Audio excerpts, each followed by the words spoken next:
আলা ইলাল্লাহি তাসিরুল উমুর।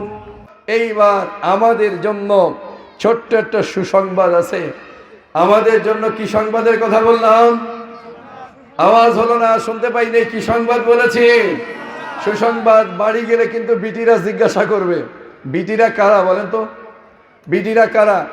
কেউ হয়তো আমাদের ওয়াইফ, কেউ বা আমাদের মা, কেউ বা আমাদের বোন, কেউ বা আমাদের চাচি, কেউ বা আমাদের দাদি, কেউ বা আমাদের নানি। এরাই হলো বিটিরা আমরা বলি। জিজ্ঞাসা তো করবে, মাহফিলে গিয়েছিলে কি শিখে এসেছো বলো একটু। বলবে কি বলবে না?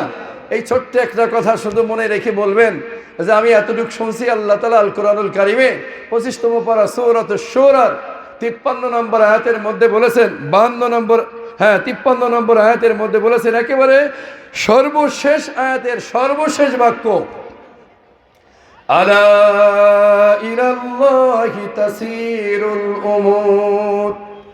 আমার আল্লাহ পাক রব্বুল আলামিন বলেছে, আমার বান্দা বান্দি, তোমরা দুনিয়ায় বসে বসে যা কিছু করো না কেন, ভালো কাজ খারাপ কাজ, ছোট আমল বড় আমল, ছোট নেক আমল বড় নেক আমল, মাঝারি নেক আমল আর ভারী নেক আমল, ছোট গুনাহ বড় গুনাহ যা কিছু করো না কেন, তোমাদের সব কিছু সব আমলগুলো কিন্তু আমার কাছে আসবে।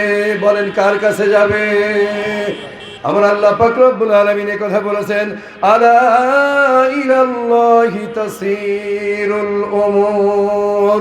এর মানে হলো আমার বাবাজিরা, ওয়াজ মাহফিলের কথা যারা বলে যে ওয়াজ মাহফিল করে লাভ কি হবে, মাহফিলে যে কি লাভ হবে, এখানে বসে এই যতটুক নেক আমল হলো, কয়েকটি আয়াতের অর্থ আমরা শুনবো, কয়েকটি আয়াত আমরা শুনলাম, কয়েকটা কোরআন তেলাওয়াত শুনলাম, প্রতিটি হরফের বিনিময়ে, প্রতিটি বাক্যের বিনিময়ে, প্রতিটি আয়াতের তরজমার বিনিময়ে, প্রতিটি আয়াতের তাফসীরের বিনিময়ে আমার আল্লাহ পাক রব্বুল আলামিন আমাকে আপনাকে কি দান করবেন আমি জানি না, কিন্তু এই নেক আমলটাকে যদি একটা ছোট্ট নেক আমল মনে করি, আল্লাহ তাআলা বলেছেন এই ছোট্ট নেক আমল হোক আর বড় নেক আমল হোক, তোমাদের সব নেক আমল আমার কাছে পৌঁছে যাবে। বলুন সুবহানাল্লাহ।